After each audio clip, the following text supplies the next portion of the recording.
მოგესალმებით. Თავაზობთ სტივენ გრის ვიდეოს მეორე ეპიზოდს პოდკასტ. სტივენ გრი მოგესალმება ყველას, ვინც უყურებს მის ვიდეოს. სტივენ გრი იმყოფება მაიკლ მაცელას ტელეშოუზე, რომელიც არის რეჟისორი და ის სვამს რამდენიმე კითხვას. უსვამს რამდენიმე კითხვას სტივენ გრირს. მისტერ გრირ, მოდით ახალი ამბით დავიწყოთ, რომელიც აკრია ყველას პირზე. ალბათ დაუსვალყო ეს კითხვა, აქ ამოჭრილი უნდა იყოს, რადგან მე არ გამიგია კითხვა, რა კითხვა დაუსვა ამ წამყვანმა, მაგრამ სტივენ გრირი გადადის პირდაპირ საუბარზე. მეო შევხვდიო ბევრ ადამიანებს. მე ბევრჯერ მილაპარაკია იმ ადამიანების ჯგუფზე, რომლებიც მუშაობდნენ საიდუმლო ობიექტებზე. დასავლეთში, სადაც მე ვიყავი რამდენჯერმე. ახლა ერთ-ერთმა ხელმძღვანელმა ამ ჯგუფიდან მისცა მოკლე ინტერვიუ Hughes Nations, ეს იყო ოთხშაბათიო. მან აღიარა, რომ იყო მონაწილე ოპერაციისა ნატეხების ამოსატანად და ასე შემდეგ. აქ ალბათ იგულისხმება კოსმოსური ხომალდების ნატეხები. ადამიანებმა უნდა გაიგოს, რომ ბოლო 2 თვის განმავლობაში ბევრი რამ შეიცვალა დედამიწაზე. ჯეკ ბარბეკი და მისი გუნდი ამზაფხულს, აგრეთვე ხალხი სხვა ობიექტებიდან, რომლებიც მასთან ერთად მუშაობენ, შეაგროვეს ბევრი მტკიცებულება ხომალდების ავარიებისა და ხომალდების ნამტვრევების შეგროვების შესახებ. აგრეთვე ხელნაკეთები ხელსაწყოები და გადასცეს ის ასაჯაროვებლად და მათ გადაწყვიტეს ეს ყველაფერი გაეკეთებინათ სამთავრობო პროგრამით, რომელსაც სახელწოდება დაჟორ, მაგრამ ამის თარგმანი მე ახლა არ ვიცი და რომელიც გააპრამერგებს ყველაფერს, გამოიძიებს. ხო, ზოგჯერ მე ვღებულობ ინფორმაციას, მაგრამ მე ვერ არ ვიციო ზოგჯერ რა არისო ამ ინფორმაციის წყარო. და ამ დროსო ბევრი ფიქრობსო, რომ დოქტორ გრირმა მიიღო ინფორმაცია არა სანდო წყაროდანო. ახლა მტკიცებულებები იმაზე მეტია, ვიდრე თქვენ ნახავთ შაბათსო. მაგრამ ის არ გულისხმობს ახანდელ შაბათს, ეს უკვე ჩანაწერია და ეს შაბათიც გავიდა. ეს ყველაფერი გამოქვეყნებაო ნაწილ რამდენიმე თვის განმავლობაშიო. მის გრუპმა თქვა, რომ იყვნენ მოკლული ადამიანები და მოკლულებიდან მე ზოგიერთს ვიცნობდი. ისინი ვინც ადრე ანონიმურად მაცლებდნენ მე ინფორმაციას და ეშინოდათ გასაჯაროების, დღეს ღიად ლაპარაკობენ ამაზე. ეს რასაკვირველია უფრო ეფექტურად მოქმედებს ინფორმაციის მტკიცებულებაზე. ხალხი უფრო დაიჯერებსო, რომ რადგანაც მე ღიად ლაპარაკობს, ესე იგი ის არ მოიტყუება, მაგრამ ეს ღიად საჯარო თაობარი აგრეთვე არის სარისკოც. გუშინ გვიან ღამით მე დაურეკე მაიკლს. მე მივიღე 4 შავი ნაწერი განკარგულებისა, სადაც მაგალითად არის საუბარი იმაზე, რომ NLO საკოორდინაციო ცენტრი შეიქმნას თეთრ სახლში, რომ მასში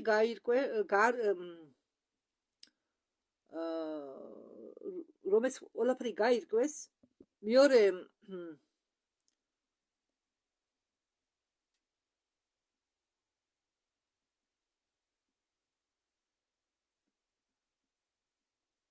განკარგულება, რომ ამ ესე იგი კომიტეტებმა, ორგანიზაციებმა, ჯგუფებმა კოორდინირება გაუკეთონ თავიანთ მოქმედებას და ამ ყველაფერზე ანგარიში ჩააბარონ. ამ ყოველ ხელშეკრულებაში მოიხსენება სიტყვა გახსნა. ესე იგი ინფორმაციის გახსნა. და არის კიდევ ერთი ხელშეკრულება ინფორმატორების დაცვაზე, რომელზეც ჩვენ ვთხოვეთ. და ამ ხელშეკრულებაში საუბარია იმაზე, რომ ეს ხალხი ყოფილიყვნენ დაცული ყველანაირად, ყველა მხრიდან. და ეს ისა, რასაც ჩვენ თხოვდით მთავრობას 30 წლის განმავლობაში. და ეს როგორც იქნა მოხდა. ჩვენთვის მოცემულ ინტერვიუებში არიან ისეთი ხალხი, რომლებიც მუშაობდნენ ამ საიდუმლო ობიექტებზე 60-60-იან წლებში და სანამ ისინი წავიდოდნენ ამ ქვეყნიდან, მოასწრეს მოცემა ინტერვიუსი. ესე იგი, სტივენ გრირმა რაღაც საიტი დაასახელა, სადაც არის ამ მოწმეების ინტერვიუები ჩაწერილი 100 რამდენიმე, 100-ზე მეტი მოწმეა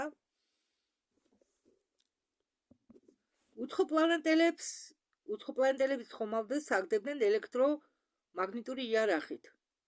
ზოგჯერ კი ხდება ისე, რომ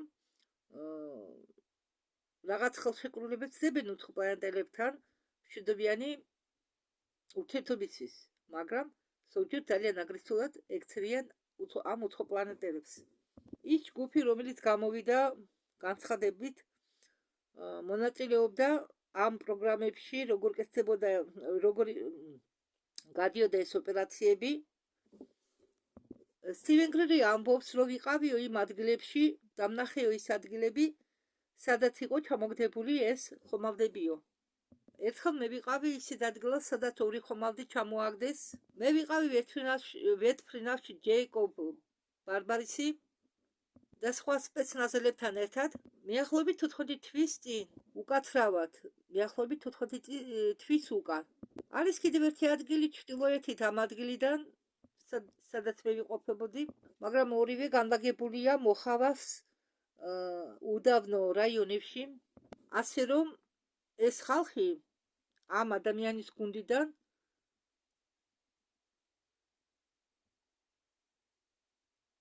ამ ხალხმა იციან ყველა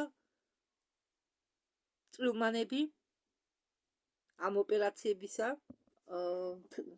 ამერიკის მთავრობის მხარდაჭერაზეა დამოკიდებული ის, თუ რამდენი ინფორმაცია იქნება გასაჯაროვებული. არის კიდევ რაღაც, ყველა საიდუმლო ინფორმაცია არ არის როგორ ვთქვათ,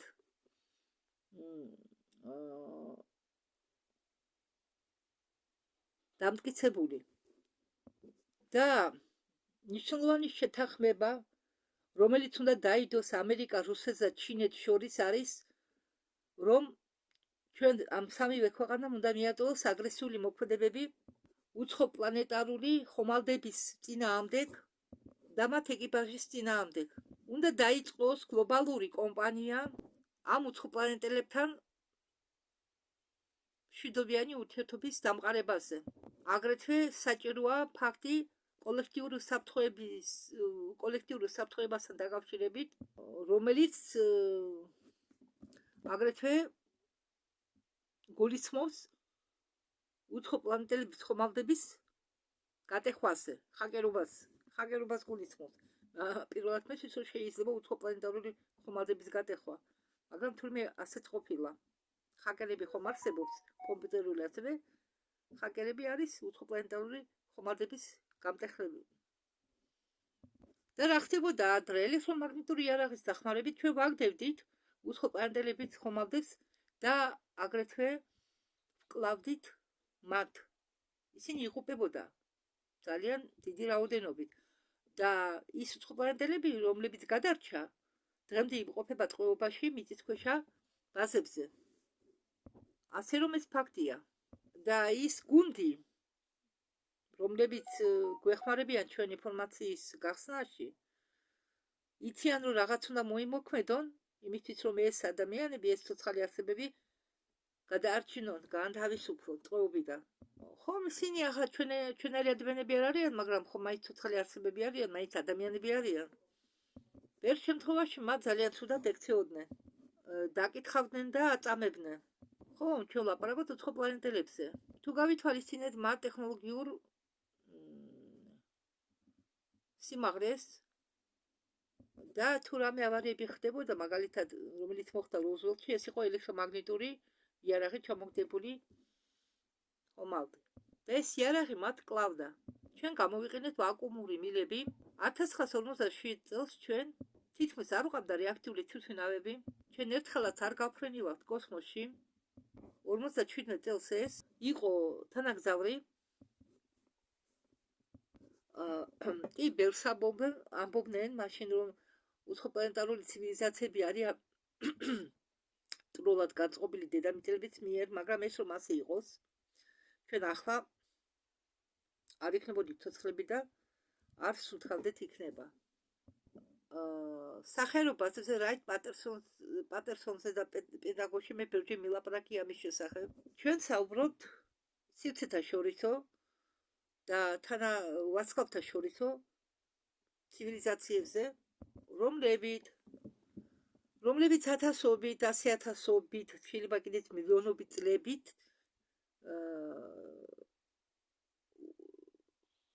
გვისწრებენ ჩვენ ტექნოლოგიების განვითარებაში. მათ რომ არ ქონოდათ ევოლუციური განვითარება სულიერ და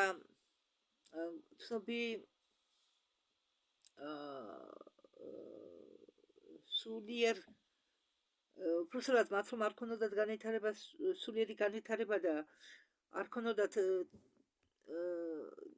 ცნობიერება დაყენებული განვითარებული მაღალ დონეზე და არ ქონოდათ გონება განვითარებული არსებებისა, ისინი გვეტყოდნენ მშვიდობით. ჩვენ მიტიერი ადამიანები ზუსტად მასე მოვიქცეოდით. ჩვენ რო ყოფილიყავით მათ ადგილზე, ამიტომ მე ვფიქრობ, ჩვენც უნდა ვიყოთ მომთმენი უცხოპლანეტელებთან დაკავშირებით, რადგან ყველა უცხოპლანეტელი იყო მომთმენი ჩვენთან დაკავშირებით. და ისინი შეეჩვივნენ ჩვენ აგრესიულ მდგომარეობას, მოქცევას, რომლების აგრესიული მოქმედებიდან გამომდინარე მოხდა მათი ხომალდების ჩამოგდება და მათი ხალხის განადგურება. შემდეგ კი დედამიწელებმა უკანა პროგრამით მეშვეობით აღადგინეს მათი ხომალდები და ახლა ვიყენებთ მათ. მაგრამ იმის მაგივრად, რომ ეს ტექნოლოგიები გამოეყენებინათ, გაიხადათ უпростоრად საჯარო და დახმარებოდნენ ბიოსფერას, ისინი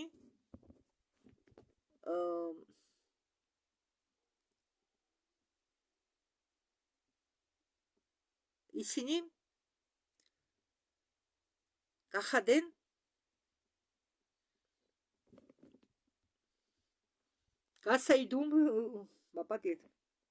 გასაიდუმლოებული პროგრამებად და აგრეთვე შექმნეს იარაღი, რომელიც იყო მისად დასახულად შექმნილი უცხოპლანეტელების გასანადგურებლად. ესე იგი, უცხოპლანეტელების იარაღი უკანა პროცესის დაბრუნების მეთოდით, რაც საკვირელი ამ ხომალდებზე ხომ იქნებოდა იარაღით. და მაგათმა ეს იარაღი შექმნეს იმისთვის, რომ შემდეგ გამოეყენებინათ თვით ამ უცხოპლანეტელების წინააღმდეგ. რუსეთში და ჩინეთშიო აგრეთვე არის შენახული საიდუმლო ფაილებიო. წამყვანი ეკითხება, მისტერ გრირ, არის ასეთი აზრი, რომ თითქოს თავრობა მალავს ამ საიდუმლოებს. მაგალითად, მაგათ შეუძლიათ იმოქმედონ როგორ ტერორისტული დაჯგუფება, ან იმოქმედონ თუნდაც ამერიკის სახელით იმოქმედებენ ამერიკის სახელით, თუნდაც იმოქმედონ ჩინელების სახელით, იმოქმედებენ ჩინელების სახელით და ასე შემდეგ. ხომ არ შეგიძლიათ ეს აგვიხსნათ. ხო, საქმეც იმაშია, რომ პრობლემა შედგება იმაში, რომ ამ ჯგუფებს, რომლებიც ფლობენ ასეთი ტექნოლოგიებით და რაღაც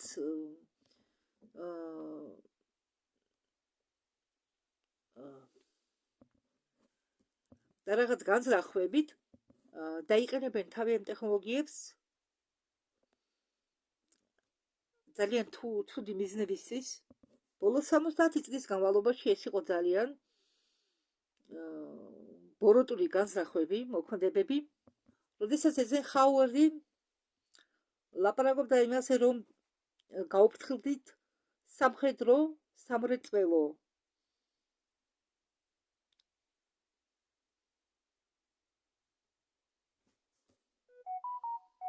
კომპლექს, ის გახდება საშიში ჩვენი დემოკრატიისთვის და ჩვენი ცხოვრების წესის, ამბობდა ეიზენჰაუერი. მან იცოდა, რომ მისი პრეზიდენტობის დროს ყველაფერი წავიდა არც ისე კარგად. ის გაყიდეს იმ ადამიანებმა, რომლებსაც ის ენდობოდა და მათ გაიტაცეს მართვის საჭე, რომლებიც დაკავშირებულია უკანა დამუშავების მეთოდთან, მეგულისხმობ ამ აპარატების გაგება თუ როგორ აწყობილი აპარატები, როგორც აგეხსენით, არის უკანა, წინათ ვამბობდი, არის უკანა დამუშავების მეთოდი, უკანა პროცესის მეთოდი, რომ გაიგონ თუ როგორ აწყობილი და იმ დროს ეიზენჰაუერის პრეზიდენტობის დროს აი ეს თვმა ამ უკანა დამუშავების ტექნოლოგიებთან იქნა გადაცებული მართვა. ამაზე იყო ჩაგდებული ხელში ბოროტი ადამიანების მიერ. აგრეთვე მათ ჩაიგდეს ხელში გრავიტაციული კონტროლი. თვისება მართონ გრავიტაციული ველებით ელექტრომაგნიტური სისტემების დახმარებით, მაღალი ელექტრომაგნიტური მაღალი ზავის დახმარებით, რომლებიც ჩნდება სხვა განზომილებებს. აღწევენ, რომლებიც ახდევენ სხვა განზომილებებს. მე ახლა არ დავიწყებ ფიზიკის სტუმრანებში ჩათრევას, დროს არ დაკარგავ ფიზიკის სტუმრანების ახსნაზე.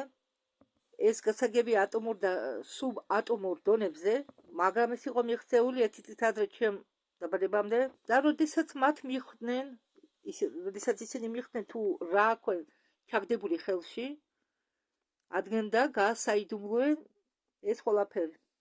როგორც ალან დანესი და სხვები დაიწყეს პრეზიდენტის მიჭყლენტვა, კონგრესის ზოგმა წევრებმა მიატოვეს ამაზე თვალყურის დევნა. სამწუხაროდ 50-იანი წლების ბოლოდან მასე იყო. ზოგიერთ ადამიანს გონია თუ შენ ხარ ინგლისის პრემიერ-მინისტრი, ან საფრანგეთის პრეზიდენტი, ან ამერიკის პრეზიდენტი, ან კიდევ ვიღაც, ეს იმას არ ნიშნავს, რომ შენ საქმის ყურში ხარ შენი მთავრობის პარალელური სტრუქტურის არსებობაზე, რომელიც შენ არ გემორჩილება. უпростоა რომელიც ნამდვილ მთავრობას არ ემორჩილება. მე ხვდებოდი ხალხს, რომლებიც მუშაობენ ობიექტებზე, სადაც არის გაშენებული ხელოვნური უცხოპლანეტური ხომალდები. ისინი გამოიყურებიან რუხის ფერბად და აქვთ სხვადასხვა ფორმა. ისინი მონაწილეობდნენ ოპერაციებში სხვა ქვეყნის დროშის ქვეშ და ეს იყო ეს ოპერაცია ტარდებოდა იმისთვის, რომ ხალხს შეშინებოდათ უცხო პლანეტელების რადგან ხანძრივი მიზანი, რომელსაც ატარებდა მათი პროექტები, რომ შეექმნათ საშიშროების მოლოდინი კოსმოსიდან, რომელიც გააერთიანებდა მთელ სამყაროს მათ წინააღმდეგ საბრძოლველად. ეს არის მთავარი მიზანი, რომელიც დგას მათ უკან, აგრეთვე დეзინფორმაციის გამოყენების ჩათვლით. ამიტომ, როდესაც სიმართლე გამოვა გარეთ, იქნება ამოცანა გავუსწორდეთ დეзინფორმაციას და სინამდვილეში ხალხს აჩვენებენ იმას, რაც ხდება სინამდვილეში. მაგრამ ჯერ ეს ყველაფერი შერეულია და ადამიანები განიცდიან ფსიქოლოგიურ ზედატოლას. გახსოვთ, ოქტომბერში 2024 წელს ჩვენ აღვნიშნეთ 70 წლის თავი გრავიტაციული კონტროლის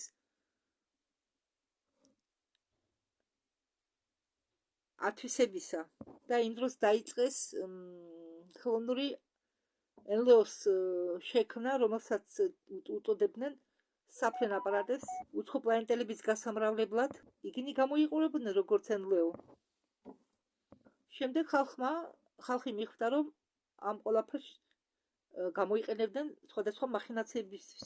აი, რატომ ვცდილობთ ჩვენ დოკუმენტის ჩაგდებას ხელში ვცდილობთ, რომ CERN მოგცეს ეს დოკუმენტი. იქ წერია, რომ ეს არის სამონატური წიგნი და ჟაკ ვალეტის, რომელიც გაკეთებულია 1992 წელს, სადაც ის ამბობს, რომ მას აქვს დოკუმენტი, რომელშიც CERN აღწევს ოპერაციას ფსიქოლოგიური ომისა ბრაზილიაში და არგენტინაში ამ წინწესული ტექნოლოგიების გამოყენებით. გლეხების გატაცების, უბრალოდ გლეხების გასატაცებლად. იმისთვის, რომ შეექმნა უცხო პლანეტარული საშიშროების ილუზია. და ეს გასაგებად წერია ამ დოკუმენტში. ეს ის დოკუმენტებია,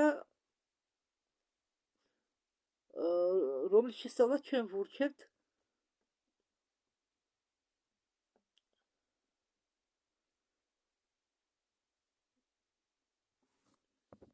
სამართლებრივ ორგანოებს.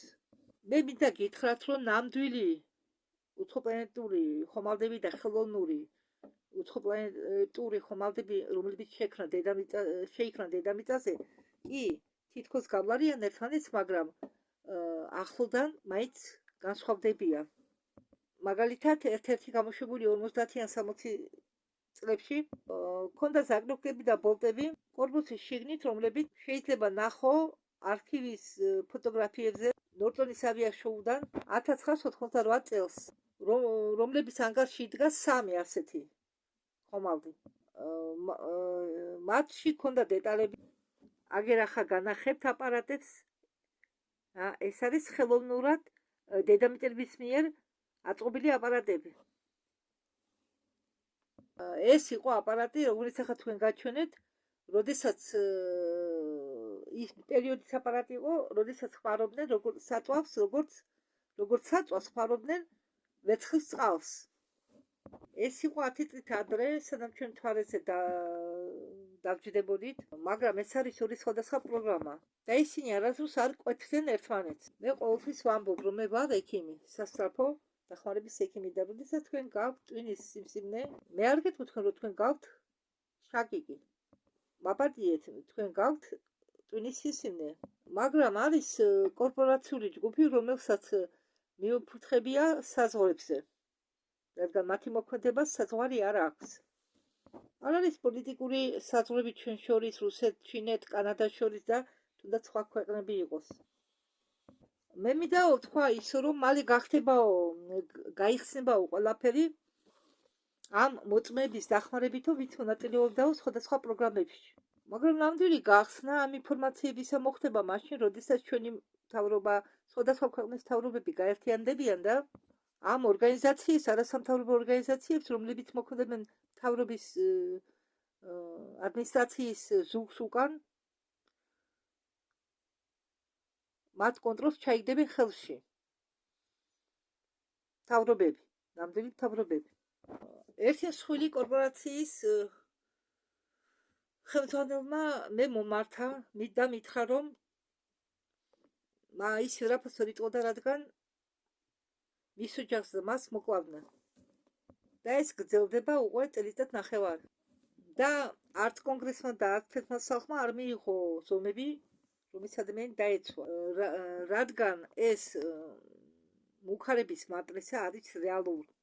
და მე რადგან მქონდა ურთიერთობა ასეთ ქალბატონებთან და ბატონებთან, იგრძნობოდა შიში. და ჩემი პრობლემა, რომელსაც მე ვეჯახები 50 წლის განმავლობაში, რომ მთავრობა უნდა ისწავლოს, იმოქმედოს ჩქარა, სწრაფად და მტკიცედ მასეთ სიტუაციებში ბიუჯეტიდან ფულს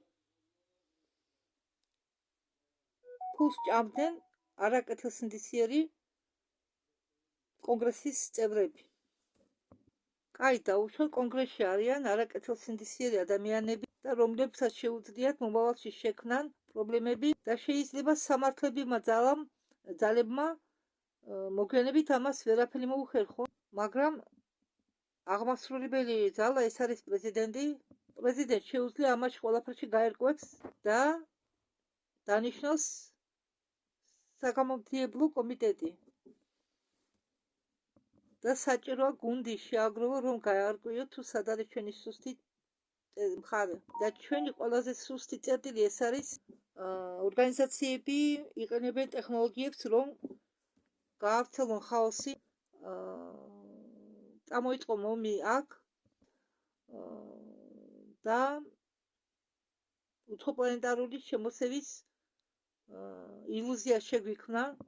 ბევრს უნდა რომ გამოაჩინონ დრონები როგორც უცხოპლანეტური წარმოშობით, მაგრამ მე მინდა გითხრათო თქვენ ცუდი ამბავი, რომ ისინი არ არიან უცხოპლანეტური დრონები. ეს კარგი და ცუდი ახალი ამბავი ერთდროულად და ცუდი ამბავი ისაა, რომ უმრავლესი მათგანი უბრალო დრონებია და ის მოვლენები თუ რა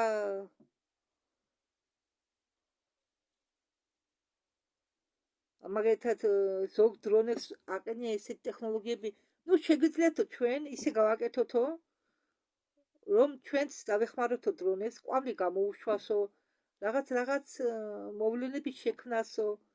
ეს 10 რთულიაო. მე ვიყავი ზონა 51-შიო და წარმოიდგინეთო ტექნოლოგიები, რომელიც იქ არისო წარმოდგენილი, ეს ბოლო საზღვარი არ არისო, ბოლო ზღვარი არ არისო.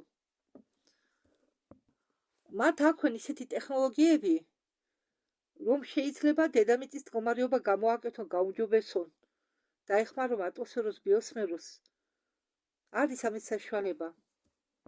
ეს ტექნოლოგიური წინ გარღვევა არის უდიდესი გადადგმული ნაბიჯი დედამიწის კაცობრიობისა. თუ ამ ტექნოლოგიებს გამოიყენებს სასიკეთოდ. მაგრამ სამწუხაროთო ეს ტექნოლოგიები არისო იმ ადამიანების ხელში, რომლებიც მიისწრაფიანო ხელისუფლებისკენ. იყენებენ манипуляციებს და შიშს.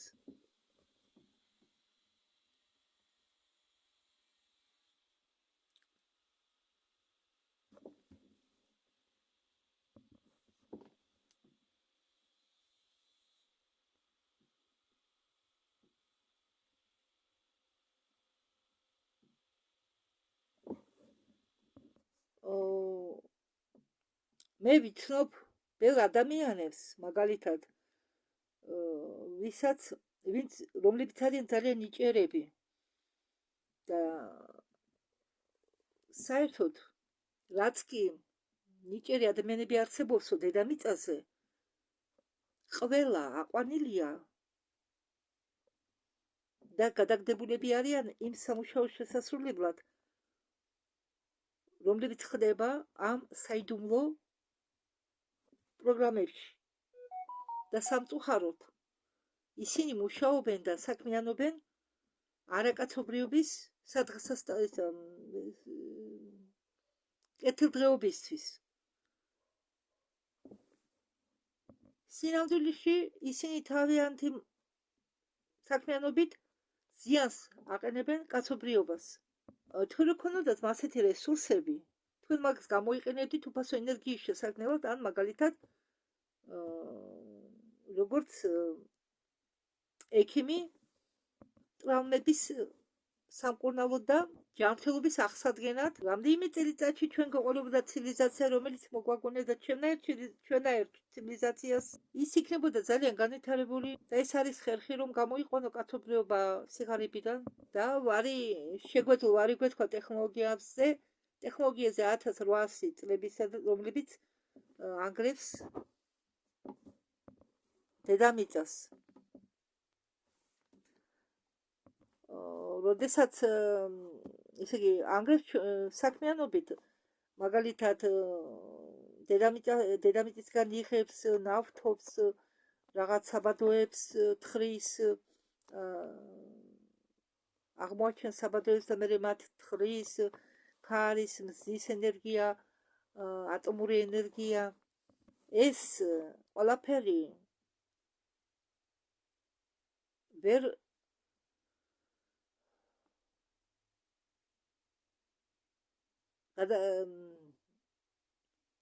გადაწყვიტავს ენერგიის პრობლემას, რადგან არ ყოფნის